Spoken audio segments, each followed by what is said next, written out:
Nagaan gooftaa isiniif haa ta'u. Akkam jirtu maatii Waaqayyoo bakka jirtan hundumaatti nagaaniif jaalalli Waaqayyoo hunduma keessaniif haa ta'u. Arras Waaqayyoo nu gargaaraan deebinee dhufneerra. Mata duree keenya kutaa sadaffaa dubbii keenya bara dhumaa kutaa sadaffaa itti fufna. Kutaa sadaffaanarra itti fufnu butamuu waldaa kiristiyaanaa booda haala biyya lafaa yookaan addunyaa. Butamuu waldaa kiristiyaanaa booda haala biyya lafaa yookaan addunyaa waan jedhu irratti ilaalla. Erga waldaan butamtee biyyi lafaa kun attam ta'a isa jedhu ilaalla. Mee Waaqayyo sagalee isaa akka nu eebbisuuf hin kadhanna. Si galateeffannaa har'as dabaltee yeroo waan nu laatteef yaa Waaqayyo maqaan kee eebbifamu. Galanni fi ulfinni siif haa ta'u. Kun ammas dhufneerraa sagaleen kee dhowwaa malee nuuf haa ergamu. Ijoolleen kee sabni keessa dhaga'uu dhufaniiru. Yoo itti dubbatte yaa gooftaa hin dhaga'ama maqaa Yesuus Kiristoos gurra qalbii saba kanaa bani. Warra si dhaga'an gargaari. Ana garbicha kee asii dubbatus ulfinni kee fayyaanni kee naa wajjin haa ta'u. Maquma sagantaa keenyaatti nu wajjin ta'i maqaa Yesuusiin ameen. Egaa kutaawwan lamaan darban keessatti bara dhumaa maal fakkaata jenneerra bara waggaa torbaa sun yeroo torbe akkuma laallee bara waggaa torbaa sun yeroo akka borii jalqabuuf jettu waldaan kiristiyaanaa akka irraa ol butamtii jennee erga nuyi ol butamne yookaan erga waldaan ol butamtee biyyi lafaa kun haalli isaa addunyaan kun akkam taati maalirra tura attam ta'a kiristiyaanonni butamnee keessaa deemneerra waggaa torbaa bineensichi dhufee bulchaa yeroo bulchu sana keessa haalli biyya lafaa kun attam ta'a waan jedhu laalla. Erga waldaan kiristiyaanaa biyya lafaarraa deemte yookaan butamte bineensichi mul'inaan dhufee addunyaa bulcha. Bineensicha jechuun antikiraayist yookaan kiristoos isa sobaa isa jedhamudha. Bineensa gaafa jennu bineensatu dhufee teessoorra taatu hin taane nama ta'ee nama afuura seexanaan deemu afuura bineensichaa yookaan afuura seexanaa hojjetu jechuudha malee bineensatu dhufee silxaana qabataa yookaan leencatti yookaan waraabessatu dhufee silxaana ta'a jechuu miti. Bineensa muudhamu keessattuu badhaa. Bineensicha jechuun ergamaa daabiloos jechuudha. Akka kiristoos waaqayyoo biraa ergamee dhufee addunyaa irratti ilmaan namaaf dhufee du'e sana kiristoosiin fakkaachuudhaan seexanaan kan ergamudha. Malee bineensa miti namichi dhufu namuma keessa taa'ee kan hojjetu gara afuura bineensichaa afuura seexanaa sanaan guutameeti jechuudha.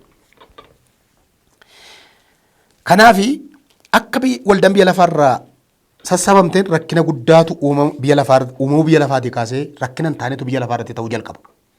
Akka waldaan deemteen akka waldaan keessaa butamte yookaan sassabamteen rakkina ammarraa addunyaa irratti ta'e hin beeknetu biyya lafaa irratti ta'uu jalqaba. Akkamitti hojjettan gaafa butamnu yookaan kiristiyaanonni gaafa deemnu shufeeriin akka makiinaa oofaa jirutti gadhiisee sokka. Paayileetiin akka xiyyaara oofaa jirutti xiyyaara gadhiisee sokka. Inni baabura akka oofaa jirutti gadhiisee sokka. Dookteriin akka baqaqsee hodhaa jirutti lafa jiru addunyaa irraa gadhiisee sokka. Kanaaf shufeeronni makiinaa gadhiisanii yeroo deeman makiinaan sun maal akka ta'an attam akka ta'an tilmaamuu nama rakkisu. Paayiletoonni gaafa gadhiisanii butaman xiyyaarri lafatti harcee caccabuudhaan nama attam akka ta'u tilmaamuu nama rakkisu. Baabura keessa kan jiran dookteroonni addunyaa kanarraa si'a tokkotti sa'aatii tokkotti nama meeqatu opereeshin ta'a. Gaafa isaan gadhiisanii deeman dhumaatii guddaatu addunyaa irratti ta'a. Akka waldaan kiristaanaa keessaa butamteen kana jalqaba. Rakkina guddaa ta'a kun. Barri waggaa torbaa dhufee bineensichi bulchu sun bara iji adda ta'uu fi bara dukkanaati. Bara ulfaataadha. Bara du'i barbaadamee dhabamudha. Mul'ata boqonnaa 9 lakkoofsa 6 akka jedha. Du'a barbaadu du'i hin jiru. Bara sana du'i hin jiru. Nama of ajjeesuu dhaqeen du'u. Qoricha dhugeen du'a jedhee qoricha dhugeen ajjeesu qorichi. Du'i barbaadamee bara dhibamu. Amma yeroo keessa jiru namni yeroo akkatee of ajjeesaa yookaan waan kan biraa godhee ofiisa lafarraa balleessa. Bara sana garuu du'atu barbaadamee hin jiru. Waan ati gammaddu garuu har'a kiristoositti jabaadhu gaafa sun ta'uu addunyaarra hin jirtu. Hubadhaa wanti nama gammachiisuu fi kiristiyaanummaa keenyatti tolee gammannee waaqayyo wajjin akka deddeebinu kan nu godhu gaafa sana gaafa bineensichi dhufu nuyi as hin jiru. Ilaan sodaatin yoo kiristoositti nama hin jirta ta'e dafee sassaabadhu gara isaatti. Malee gaafa sana waldaan kiristiyaanaas biyya lafaarra hin jirtu nus biyya lafaarra hin jiru. Na hubadhaa sitti waa tokko. Ituu waldaaniif aniifate biyya lafaarra jirru bineensichi yookaan kiristoos inni sobaa sun ergamoota isaan hojjetu malee waan barbaadellee axibaaru malee ituu nu biyya lafaarra jirru mul'achuu hin danda'u. Waldaan akka inni mul'annetti karaatti cuftee jirti amma. Wixxifachuu danda'a. Baay'ee hojjechuu danda'a. Waan baay'ee gochuu danda'a. Garuu waan tokko sitti hima. Ituu nu biyya lafaarra jirru dhoksaatti hojjeta malee mul'atee hojjechuu hin danda'u. Kana wangeela jedha. hamma nu jirrutti karaa garaa dhoksaadhaan sosocho'uu danda'a. Amma aniifate jirrutti, amma wangeelli kun lallabamaa jirutti, amma furri qulqulluu biyya lafarra jirutti, amma waldaan kiristaanaa dhaabattee kiristoosiin bakka buutee wangeela lallabaa jirtutti mul'achuu hin danda'u, mul'achuuf garuu ittifachuu danda'a. Tasalonqeessa lammaffaa boqonnaa lama lakkoofsa tokko kaasee akkas jedha. Ammas obboloota koo waa'ee dhufa gooftaa keenya Yesuus Kiristoosii fi waa'ee isaa wajjin walitti sassaabamuu keenya akka beektaniif waan isin kadhadhuun qaba. Waa'ee dhufa gooftaa keenya Yesuus Kiristoosii fi waa'ee isaa wajjin walitti sassaabamuu keenya akka beektan waan isin kadhadhuun qabaa jedha. Guyyaan gooftaa ammumayyuu dhufeera kan jedhu wanta Waaqa nutti mul'ise himuu keessaa dubbiidhaan yookiis caaffataan akka waan nu biraa ba'eetti isa odeeffamuun yaadni keessan dafee irraafamin naasifaminaas Waaqayyoon mormanis irratti ka'uun utuu hin dhufin. Inni hamaan seera malee jiraatus ilmi badiisaa sun utuu bakkeetti hin baafamin guyyaan sun hin dhufu. Kanaaf namni tokko karaa kamillee akka isin wallaalchisin inni bakkeetti baafamuuf jiru sun oloof qabuudhaan Waaqayyo kan jedhamu waanuma namni itti sagaduunis hin morma. Ofuma isaatii Waaqayyoof hin jechuudhaanis mana qulqullummaa Waaqayyoo keessa taa'umsaan dhaabbata. Isa kanatu isin bira jiru akkan isinitti hin yaadattaniire. Yeroo dhuma isaatti akka inni mul'atuuf amma wanti isa ittisu akka jiru hin beektu. Hubadhaa yeroo dhuma isaatti akka inni mul'atuuf amma wanta isa ittisu karaa isaarra jira. Innis waldaa kiristaanaadha. Yeroo dhuma isaatti akka inni mul'atuuf lakkoofsa jaarraa keedha. Yeroo dhuma isaatti akka inni mul'atuuf amma wanti isa ittisu akka jiru hin beektu. Hamminni inni dhokataan sun kanumaan dura hojiirra jira. Hamminni dhokataan sun kanumaan dura jedha Phaawulos. Hojiirra jira hamminni dhokataan sun ba'uudhaaf. Hamminni dhokataa seexan hojjetu sun ba'uudhaaf kanumaan durayyuu hojiirra jira. Kana booddees inni seera malee jiraatu sun in mul'ata. Dhaggeeffadhaa erga waldaan wal butamteeti. Kana booddee inni seera malee jiraatu sun in mul'ata. Yesuus gooftaan immoo hafuura afaan isaa keessaa ba'uun isa ajjeesa. Mul'inatti deebi'ee dhufuu isaatiin isan barbadeessa. Inni seera malee jiraatu kunis gocha seexanaatiin wanta hojii aangoo milikkitootaa fi dinqii fakkaatanis hin dhufa. Warri baduuf jiran hundinuu immoo fayyuudhaaf dhugaa jaallatanii fudhachuu waan didaniif gowwoomsa hammina hundumaa isaan irratti hin fida. Kanaafis Waaqayyo wanta dhugaa hin ta'in akka amananiif gochaa nama wallaalchisuu isaanitti hin erga. Warra jal'inatti gammadanii dhugicha hin amanne hundumaatti akka faradamuu hin godha jedha. Maal jedhaa yeroo isaatti akka mul'atuuf amma akka hin mul'anneef waan isa dhowwutu karaa isaarra jira. Mul'achuudhaaf yeroo hundumaa yaadaa jira. Mul'achuuf yeroo hundaa bahuudhaaf wixxifachaa jira. Amma garuu hin danda'u jedha Phaawulos. Maaliif jennaan kanumaan dura dhoksaatti hojiirra ture amma garuu mul'achuu hin danda'u. Maaliif jennaan bara ayyaana yookaan bara hafuurri qulqulluun lafarra jiru dhangala'uu dhiiga Yesuusiin warra Ormootaa bara wangeela lallabameef waldaan bara biyya lafarra jirtu waan ta'eef mul'achuuf yaaluu danda'a. Ituu nuun hin deemnin garuu mul'atu jedha. Erga waldaan deemtee inni amma sattisu erga jalaa sokkee booda hin mul'ataa jedha. Kanaaf bara waggaa 7 sana keessa erga waldaan deemtee addunyaa kanarratti bineensichi sun yookaan Kiristoos inni sobaa sun fuulaa fuula mul'atee hojii jalqaba. Kan ol butamu kiristaanota namoota muraasa duwwaa waan ta'eef addunyaa irratti namoota danuu ta'a. Hubadhaa. Kan ol butamu kan deemu kiristaanota reeshoodhaan baay'ee muraasa kan ol butamu kiristaanonni ol butamu biyya lafaa irratti kan hafan namoota danuu. Namoota danuu sana irratti dhufee mul'atee bulchuu jalqaba jechuudha bineensi sun. Kanaaf amma akka inni mul'anneef wanti isa ittisaa jiru kun gaafa jalaa fuudhamu sabaan nyaasu baay'ee jalqaba. Hubadhaas irratti gaafa waldaan kiristaanaa yookaan barri waldaa kiristaanaa barra ayyaanaa kun dhaabbatee barra waggaa 7 sun jalqabdu sabaan nyaasu baay'ee yookaan waggaa 7 si'a 70 Waaqayyo gaafa Daani'elitti himee sun raawwachuu jalqaba. Akka waldaan deemteen kun ta'a. Gaafa waldaan butamtu kaasee jalqaba waldaan butamtu kaasee inni Yesuus akka jalqaba ciniinsuuti wanti kun hundinuu jalqaba ciniinsuuti jedhee raawwatamuu jalqaba. Maatiyus boqonnaa 24 3-8 sinin dubbisa kanas sinin dubbisa. Sinis dubbifadhaa yeroo teessan sagalee Waaqayyoo kana. Akkas jedha Maatiyus 24 sin tokko kaaftee dubbifattu 3-8 sinin dubbisa. Akkuma Yesuus gara ejersaa gubbaa taa'een bartoonni isaa gara isaa dhufanii kophaatti nutti himi kun yoom ta'a? Milikin dhufa keetii kan dhuma barichaas maali jedhan. Yesuus immoo deebisee homtuu akkasin wallaalchifneetti akeekkadhaa. Baay'een ani masiidha jechaa maqaa kootiin hin dhufu. Namoota baay'ee si wallaalchisu lolaaf oduu lolaa dhaga'uuf jirtu. Akka naanitti ilaalladhaa kan akkasii kun ta'uun irra jira. Kun garuu ammallee dhuma isaa miti. Jalqaba reefu. Bara waggaa torbaatti Yesuus kana haasaa jiru. Abdiin Israa'eliif waan ta'eef warri duukaa jiranii Israa'el waan ta'eef waa'ee Israa'el dubbata Yesuus. Israa'el jechuun har'a Kiristoositti nama nan bara. Israa'el akkuma gaafa dhalateen fudhanne hamma irraan fudhatanii jiru Kiristoosiin. Lolaaf oduu lolaa dhaga'uuf jirtu. Akka naannatti ilaalladhaa kan akkasii kun ta'uun isarra jira. Kun garuu ammallee dhuma isaa miti. Sabni saba irratti mootummaanis mootummaa irratti hin ka'a. Beelli socho'ii lafaas iddoo adda addaatti hin ta'a. Wanti kun hundinuu garuu jalqaba ciniinsuuti jedha. Hubadhaa kun ta'eeyyuu jedha Yesuus jalqaba ciniinsuuti. Wanti isin dhageessan kun lolaaf oduun lolaa kun wanta addunyaa irratti hojjetu kun jalqaba ciniinsuuti jechuun jalqaba waldaan kiristaanaa ol butamtu bara waggaa torbaa jalqaba isaati jechuudha. Akka waldaan ol butamteen waan ta'uu jalqabuudha jechuudha kun. Kanaaf ilaalladhaa jedha Yesuus yoomtaa guyyaan deebitee dhufuu keetti nutti himi jennaan bareechetti hime tokko tokkoon itti hime hunda isaa dubbifadhaa gadi buusaati isin. Egaa kun battalaa waldaan kiristaanaa sokkitutti bara waggaa torbaa sun gaafa jalqabu yaaddoof rakkinni guddaan bari rakkisa hamaan addunyaa irratti jalqaba. Kanaaf erga waldaan deemte haalli biyya lamaaf maalii bineensichi dhufe irratti moo jalqaba irratti moo isaatiin lola garaagaraa dhukkuba garaagaraa dhahicha garaagaraa du'a garaagaraatu addunyaa irratti jalqaba. Sanyiin akkasii ta'ee kan hin beekne sichis kan hin taane biyya lafaa irratti ta'uu jalqaba bara waggaa torbaa sana keessa. Barri waggaa torbaa sun iddoo lamatti qoodee bulchaa bineensichi dhufu sun.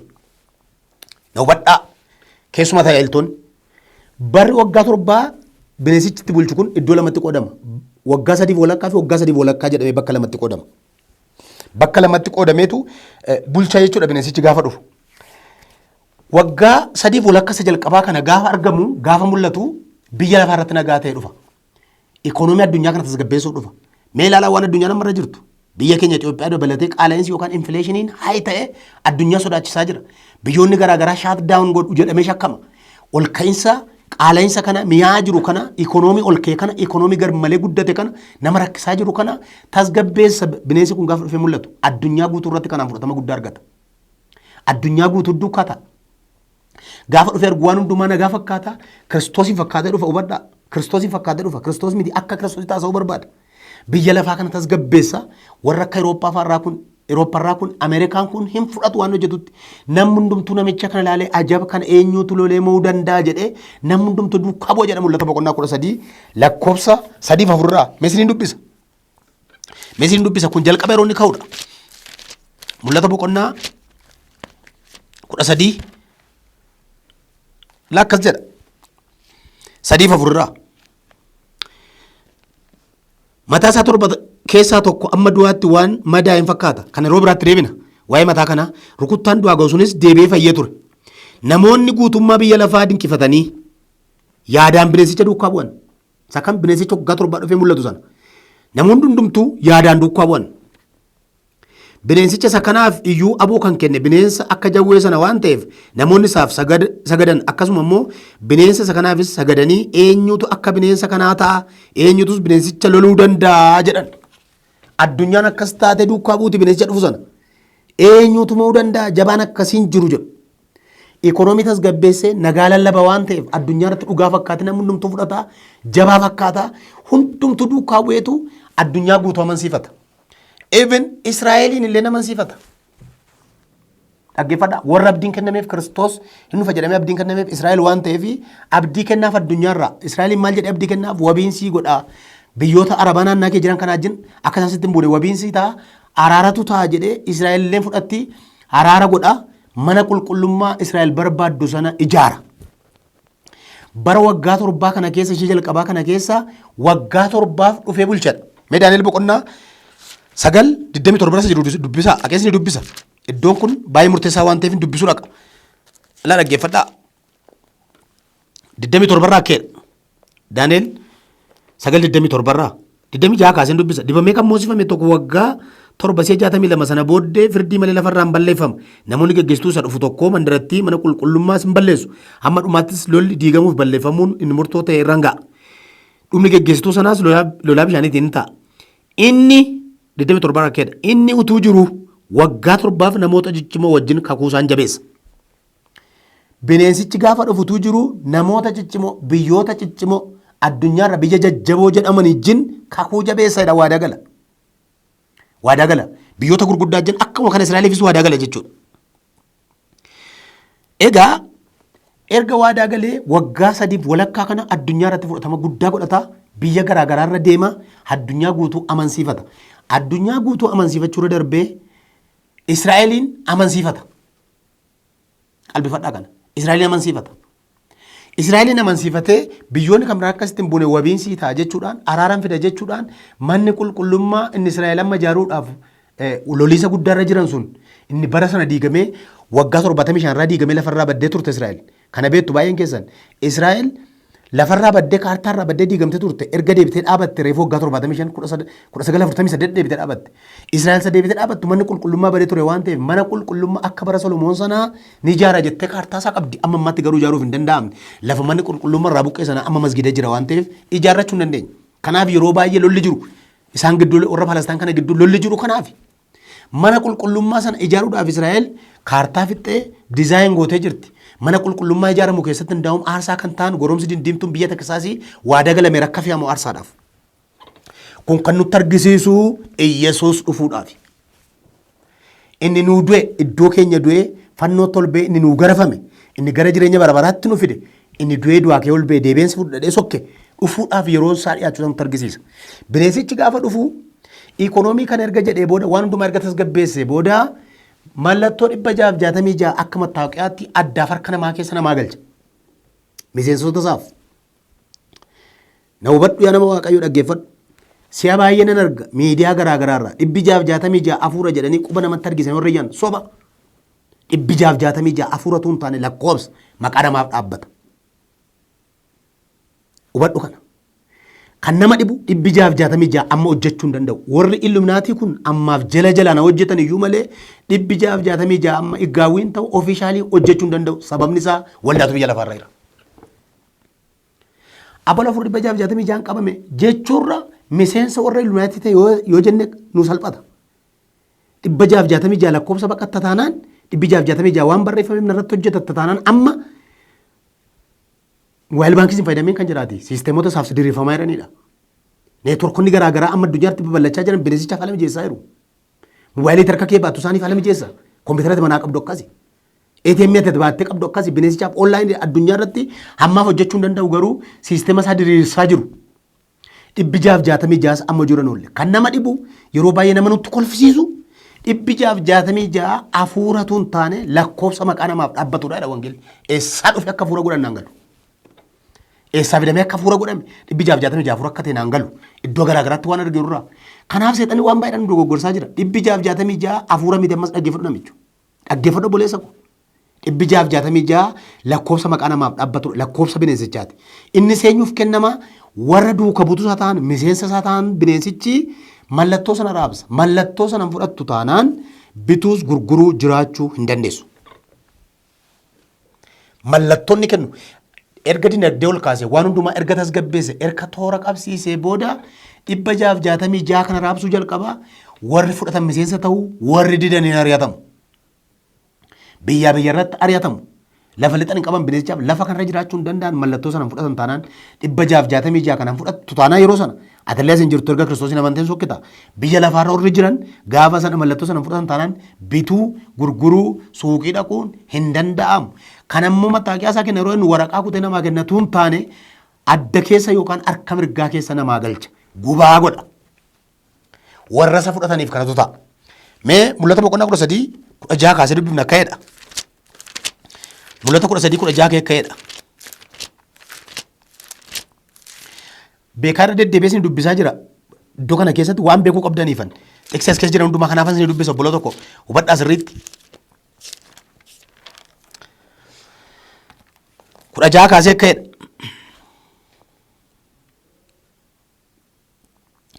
Kudha sadii kaaseen dubbisa. Inni milikkita gurguddaan argisiisa. Ibiddayyuu ija namoota irratti waaqa keessaan buusa. Raajii bineensichaaf hojjetudha kana kan godhu.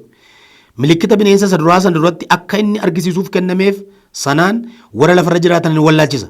Warra biyya lafarra jiraatan sana wallaalchisuudhaafis bifa fakkeenya bineensichaa billaadhaan rukutamee deebi'ee jiraatee waaqessuudhaaf akka tolfatan isaanitti hima. Bifa fakkeenyaa bineensa duraa sanatti lubbuu itti gochuun bineensa lammaffaa sanaaf kennamee ture. Kanarraa kan ka'e bifni fakkeenya bineensichaa kun dubbachuu danda'e. Hammisaaf hin saganne akka ajjeefaman hin godhe. 16 akkeedha. Bineensichi namni hundinuu xinnaan guddaan sooressi, iyyeessi, birmaduun, garbis harka mirgaa irratti yookiin adda irratti gubaa akka qabaatu hin gochisiisa. Kana gochuun isaas namni gubaa bineensichaa isa duraa isa maqaasaa yookiis lakkoofsa maqaa isaa argisiisu ofirraa yoo qabaate malee bituus gurguruus akka hin dandeenyeefi jedha. Bineensichi gaafa dhufu mallattoo kana raabsa gubaa kana harka mirgaaf addarra godha. Kana gochuun isaa miseensa gochuu isaati. Miseensa ofiisaati godhachuuf jedhee akka godha. Warra kana hin fudhanne bituus gurguruu hin danda'an jedha bineensicha hin ari'ata. Biyya lafaarra jiraachuu hin danda'an mallattoo sana fudhachuu hin dandeenye. Kanaaf baay'een ajjeefamu, baay'een biyya irratti baqatu, barri keessa jiraannu sun kanaaf bara rakkisaa yeroo ulfaataa ta'a. Bineensichi waan hojjetu hundumaa yeroo hojjetu haala mijeeffachuudhaaf hojjeta. Gaafa dhufee nagaa fakkaatee addunyaa irratti mul'ate waan hundumaa hojjechuu jalqabe. Nagaa waan godhu fakkaate, nagaadhaan waan deddeebi'u fakkaate nama baay'ee goyoomsa addunyaa hundumtu duukaa bu'aa erga waan hundumaa tasgabbeesse bara waggaa 3 walakkaa jalqabaa sana keessa mallattoo kana raabsa namooti isan fudhanne jiraachuu hin danda'an, bituus gurguruus hin danda'an. Barri sun bara baay'ee ulfaataadha. Bara namni kee jiraachuu hin dandeenyedha. Garuu gammadi. Har'a Kiristoositti jabaadhu anaafati gaafa isas hin jiru. Abbaa barbaade irratti hojjetu anaafatas hin jirru gooftaa keenya wajjin samaa irra jirra. Haalleluuyaa. Raajii sobaa gaafata. Bara Kiristoos sobaa, raajota sobaa, wangeelli jedha yeroo baay'ee deddeebi'ee. Masii sobaa yookaan Kiristoos sobaa dhufu sanaaf raajii sobaa jira. Raajiin sobaa kuni milikkita argisiisa. Dinqii amma argitanii amma raallee ajaa'ibsiifannu kana miti ituu namni ilaaluu abidda waaqaa buusadha. Fuulaa fuulatti milikkita argisiisa. Milikkita gaafa argisiisu maal gochuuf jedheeti. Hin nama bulchaa jiru kuni inni dhugumaa isa abdachiifameedha. Kiristoos isa amane jedha. Yoo nama tuute fuula kiroota abidda waaqaa buusa argisiisa. Miraakilii gurguddaa hojjeta. Kan nama dhibu bara waldaan biyya lafaarra hin jirre bara waggaa 7 kana keessa bineensichi kan itti waaqeffamu manneetiin sagadaa biyya garaagaraarra jiru. Biyya garaagaraarra jiran kana raajiin sobaa kun dhaqee milikkita garaagaraa godha Kiristoosin fakkaachuudhaaf jechuudha.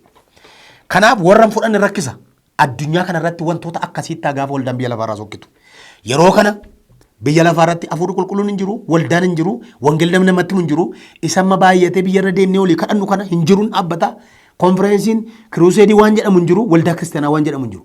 Yeroo sana bineensichatti addunyaa irratti mul'ate kan hojjeta. Ofiisaati immoo lafa lafatti waaqeffamuu qaba. Warri isaaf ergaman yookaan sarara deemanii muraajii dinqii hojjetan raajii ofiisaati kaafata. Kanaan hojii hojjetu.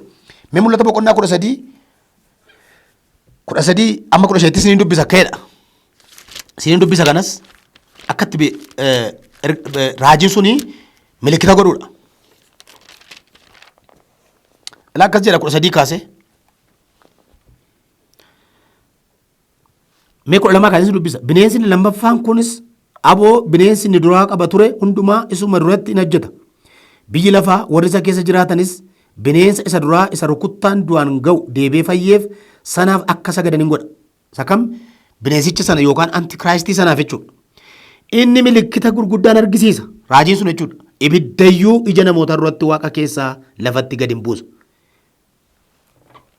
Ibidda waaqarraa buusee milikkita godha. Mee dhaggeeffadhaa warra dinqii garaagaraaf amma ajaa'ibsiifamtan waan baay'ee gootanii dinqii ilaaluu barbaaddan. Dinqiin sin dibin dinqiin fayyuu kee caalu hin jiru obboleessu. Obboleetti koo dinqiin fayyuu kee caalu hin jiru. Hin gowwoomin waan amma dinqii jedhamee ilaalamu baay'eedhaan hin gowwoomin. Dinqiif yoo ta'e bara waggaa 7 keessa ituu namni ilaaluu abidda waaqaa buusa. Raajiin sobaan ni dhufu. Kanaaf amma addunyaa irratti biyya keenya irrattis barsiisonni sobaas raajonni sobaas gadhiifamanii jiru. Ilaaltee fudhachuun kan keeti. Kan immoo kan itti ilaaltee madaaltee kufuuftu wangeela. Dhaggeeffadhaa warri nuun raajjan warri waaqayyo karaa keessa ergaa nuuf fiddan. Ergaa yoo ta'e annan dubbadha namoota baay'een gargaara waaqos karaa koo beeka kan. Ergaan dubbadhu ergaa isin dubbatta wangeela kanaan ilaalla. Wangeelli kun kufifnaan kufaadha. Wangeela kana ala dhufa taanaan kufaadha. Soba. Wangeela kanaan si dabarsinaa wangeela kanaan si kuffifna. Ergaa nama dubbatamaa jiru baay'eensa wanta amma taa'aa jiru baay'eensa tajaajila amma taa'aa jiru baay'eensa wangeela kana keessa hin darbaa yoo jenne it is under question. Gaafa jala nama gacha waan ergamoonni lallabne waan Kiristoos hin hojjenne waan waldaa keessatti hojjetamaa jiru miidiyaa garaagaraan waan ilaalaa jiru akkasi. Hubadha obboleessa koo obboleettii koo hubadhaa namoota waaqayyoo hubadhaa. Dinqii jenna taanaan wangeela dhiibnee dinqii jenna taanaan inni dhufu bineensichi raajii isa fuuldura deemee hojjetu ituu namni ilaaluu abidda waaqaa buusu kaafata. Gaafa sana maal ta'uuf akka jirru nullees hin jirru malee ituu jiraanne maal akka dubbannu naan galu. Asitti nafin butamuu keessaa dhabeen jabaadhu gooftaa kee amanadhu Iyesuusin dhufan sokkita. Mul'ata boqonnaa 14:19 yoo dubbiftan akkasumas mul'ata boqonnaa 19:20 dubbiftan warra mallatticha fudhatan irratti Waaqayyo immoo dha'icha fida jedha. Hin rukuta. Warra mallattoo bineensicha fudhatan Waaqayyo immoo nadaba. Egaa Daani'el 9:27 sana waggoota sana erga walakkeesse immoo jedha. Erga walakkeesse waggaa 3 walakkaa ishee jalqabaa fixee waggaa 3 walakkaa lamaffaatti erga darbee booda mana qulqullummaa keessa taa'ee mana qulqullummaa qabataa aarsaa waan jedhamu hambisaa aarsaa akkasii dhaabaa jedhee Israa'el irratti ka'a. Yeroo kana Israa'el namicha kanarraa yaada ishee daangeffatti. Diddee irratti kaati. Irratti ka'uu ishee irraan kan ka'e Israa'eliin baay'ee miidha. 27 dubbisaa Daani'el boqonnaa 9:27 irraa inni utuu jiru waggaa 7 namoota ciccimoo wajjin kakuu isaan jabeessaa waggoota sana erga walakkeesse immoo qalmi kennaan midhaanii akka fungoodha. Wanti jibbisiisaan nama rifaachisu sun mataa iddoo aarsaa gar tokkorra kaa'amuuf jira. Kunis amma badiisi murtoo ta'e isa diigamuuf fidu sanarratti dhangalaafamutti hin tura jedha. Waggaa 3 walakkaa booda mana qulqullummaa ol gale. Waggaa 3 walakkaa ishee hafte mana qulqullummaa ol gale. Mana qulqullummaa keessa taa'ee Waaqayyoon arrabsuu jalqaba. Mana qulqullummaa Israa'elitti ijaarame sana taa'ee Kiristoos sana Waaqayyo anaa jedhee maqaa Waaqayyo kan arrabsu waan baay'eetti gaafa ni jalqabu Israa'el yaada ishirraa kaafti. Israa'el yaada ishirraa kaasuurraan kan ka'e miidhaa gurguddaa sana irratti hojjeta. Maatiyoos boqonnaa 24:15-22 maal egaa inni jibbisiisaan iddoo qulqullaa'aa ture sun inni Daani'el raajichi waa'ee isaa dubbate. Daani'el sanni asitti dubbate kana Yesuus dubbate laala macaafni qulqulluu attamitti akka oliiku. Egaa inni jibbisiisaan iddoo qulqullaa'aa xureessu sun iddoo aarsaarra kaa'amuuf jira inni Daani'el raajichi waa'ee isaa dubbate sun ta'uusaa arguuf jirtudha. Mul'ata boqonnaa 13:7 immoo dubbii gurratti guddaa fakkaatu Waaqayyoon kan arrabsu dubbachuudhaaf ji'a 42 afaan hin kennameef jedha. Ji'a 42 jechuun waggaa 3 walakkaadha. Ji'a 42 mana qulqullummaa keessa taa'ee Waaqayyoon arrabsuudhaaf afaan hin kennameef jedha. Daani'el 7:25 irraa sakkeedha. Isa hundumaa gararraa jiru irratti dubbatedha. Mana qulqullummaa qabatee gaafa dubbatu Israa'el gaafa isheen diddee irratti kaatu Israa'eliin loluu jalqaba Waaqayyoon arrabsuu jalqaba maqaa Waaqayyoo arrabsuu jalqaba. Tesaloniqee lammaffaa boqonnaa 2:3-4 maayidha. Ofuma isaatii Waaqayyoon ofin jechuudhaan mana qulqullummaa keessa taa'umsa dhaabbatedha. Mana qulqullummaa isa kamsa ijaare Israa'el ganaa ijaartu amma ijaaruuf jettu kana keessa. Yeroo kana hafuura Musee fi Eliyaasiin kan tajaajilan raajonni dhufanii tajaajilu lallaba isaan lallaban erga lallabanii booda namicha dura dhaabatee lallabu isaan ajjeesaa. Mul'ata boqonnaa 13 dubbifachuu dandeessu. Hafuura Eliyaasiin Museedhaan lallabu Musee fi Eliyaasitu dhufa miti. Isaantu lallabaa wangeela isaan lallaban bineensi kun isaan ajjeesaa guyyaa 3 erga dabaabaa irra du'anii ciisanii booda in ka'u ol ba'u. Lallaba isaanii kanaan namoonni 144 fo'amu. Ijoollee Israa'el 12 keessaa gosa 12 keessaa nama 12,200tu fo'ama. Mul'ata boqonnaa 14 tokko kaaftee dubbifachuu dandeessu. Egaa maalidha wayyoo jedha mana Yaaqoobiif Ermiyaas 37 wayyoo guyyaan sun attam sodaachisaadha. Guyyaa sana Israa'eliif baay'ee yeroo rakkisaadha. Israa'eliin marsee Israa'eliin rukutaa baay'ee ishee miidha. Erga marsee erga rukutee dhumaan ga'uuf jedhe yeroo sana keessa Israa'el namicha kana diddee isa waggaa 2016 arraafannifte gara Yesuusitti yaada ishee deeffate ijoolleen Israa'el. Rivaayivaalii ijoollee Israa'eliif ta'a barra waggaa 7 sun inni waggaa 2016 arraafannifne sun inni ilma Waaqayyooti inni dhuguma gooftaa keenya jedhu. Roomaa boqonnaa 11 36 dubbifadhaa adoocha isaan keessa jiran keessaa baasa Waaqayyo yeroo sana yaada isaanii gara Kiristoositti deeffatu. Zakkaariyaas 12 dubbisa isaan isa waraanaan sana ilaalu akka nama mucaa tokko bootti boo'uu jedha. Egaa Israa'el bineensicha sana waan didduuf Israa'el lafarraa fixaa 2/3 biyyattii fixa. Mul'ata boqonnaa 16 irraa lola Armaagedoon jedhamuun iddoo Armaagedoon jedhamu lola gaararraatiin walitti qabataa lola Israa'eliin marsee lafarraa balleessuudhaaf kaartaarraa Israa'eliin dha'uudhaaf biyya garaagaraatti loltoota walitti qabataa loltoonni gaafa sana walitti qabamanii Israa'el rukutuu dhufan jedhu warri barreessan tokko nama miliyoona 200 ol ta'u waraana miliyoona 200 ol ta'u jedha. Gaafa isaan Israa'el rukutanii lafarraa balleessuudhaaf dhufaniitti marsan Iyesuus waaqadhaa dhufa. Luqaas boqonnaa 21:20-24tti dubbifadhaa. Yerusaalem loltuudhaan marfamuu ishee yommuu argitan garuu diigamuun ishee akka dhiyaate beekaa jedha Yesuus. Kunis amma barri warri saba Waaqayyoo hin ta'in itti raawwatamutti hin taa'edha. Yerusaalem saba Waaqayyoo warra hin ta'in irra ejjetamti jedha. Kun bara sana ta'a. Saba Waaqayyoo warra hin ta'in irra ejjetamti hin miidhamti. Gaafa isheen miidhamtee rukutamtee dhumuuf jettu Yesuus waaqarraa dhufa abidda afaan isaa keessaa been bineensicha rukuta. Mul'ata boqonnaa 19 dubbifadhaa. Abidda afaan isaa keessaa been mootummaa bineensa sana qabee hidhaa saba sana rukutaa dhufee miilli isaa gara Dabra Zayitiirra dhaabbataa samaayin kun saaqamee fuulaa fuula dhufa. Waaqayyoo haa eebbifamu. Torbee mata duree kan biraa itti fufna galateeffannee xumurra. Yaa Waaqayyoo sagalee keenya dhufee fulfaadhu yeroo keenya afe bara keenya nuuf eebbisi saba kee gargaari maqaa gooftaa Yesuusiin ameen. Waaqayyo isin ijjina ta'u torbee kutaa sattaanuun wal agarra nagaatti.